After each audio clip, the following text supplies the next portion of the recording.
નમસ્કાર મિત્રો, 8 અને 9 તારીખે કોંગ્રેસ વર્કિંગ કમિટીની બેઠક યોજાવા જઈ રહી છે. આ બેઠક અમદાવાદના શાહીબાગ સ્થિત સરદાર પટેલ મેમોરિયલ ખાતે યોજાવા જઈ રહી છે. જે સ્થળે આપણે ઉપસ્થિત છે દ્રશ્યમાં જોઈ શકો છો, સરદાર મેમોરિયલ ભારત ખાતે આ બેઠક યોજાવા જઈ રહી છે. આ બેઠકને લઈને શું તૈયારી છે, શું કામગીરી ચાલી રહી છે તે આપણે જોવાનો પ્રયાસ કરીશું. તો આપણે જોઈએ દ્રશ્યોમાં અંદર કેવો માહોલ છે.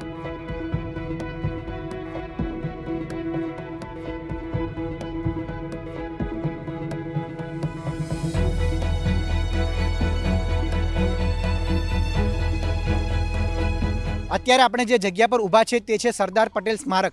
સરદાર પટેલ સ્મારક આ પાછળ જોઈ શકો છો. આ સરદાર પટેલ સ્મારક બનાવવાનો જસ તત્કાલીન મુખ્યમંત્રી બાબુભાઈ જસભાઈને જાય છે. 1975માં આ સ્મારકનું નિર્માણ કરાયું હતું. 50,000 વારમાં આ સમગ્ર પરિસર આવેલું છે. આપ દ્રશ્યોમાં મારી ડાબી બાજુ જોઈ શકો છો તેમ આ ડોમ બનાવેલો છે. આ ડોમમાં જ કોંગ્રેસનું અધિવેશન મળવાનું છે. રાષ્ટ્રીય સ્તરના નેતાઓની બેઠક આ જગ્યા પર મળવાની છે. ત્યારે આપણે જોઈએ કે ત્યાં કેવી તૈયારી છે.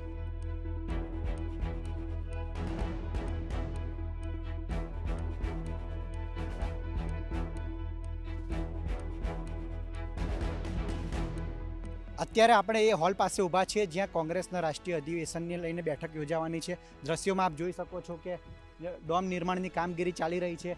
માણસો અત્યારે કામ કરી રહ્યા છે. આશરે 25થી 30 જેટલા માણસો અત્યારે કામ કરી રહ્યા છે. દ્રશ્યોમાં આપ જોઈ શકો છો કે સ્ટ્રક્ચર નિર્માણની કામગીરી ચાલી રહી છે. ત્યારે આપણે અંદર જઈને જોવાનો પ્રયાસ કરીશું કે અંદર કઈ રીતની કામગીરી છે. આ અત્યારે વાત કરીએ તો આ જગ્યા જે છે ત્યાંથી એન્ટ્રીનો ગેટ આ રીતનો બનાવવામાં આવ્યો છે. અને દ્રશ્યોમાં આપ જેમ જોઈ શકો છો નિર્માણની કામગીરી ચાલી રહી છે અને સ્ટ્રક્ચરનું અત્યારે નિર્માણ કરવામાં આવી રહ્યું છે. અહીંયા કુલરની પણ વ્યવસ્થા કરવામાં આવી છે.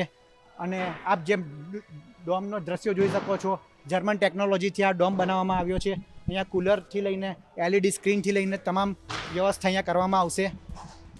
તો આ એ ડોમ છે જ્યાં કોંગ્રેસનું રાષ્ટ્રીય અધિવેશનની બેઠકને લઈને નેતાઓની બેઠક મળવાની છે. ત્યાં દ્રશ્યો છે.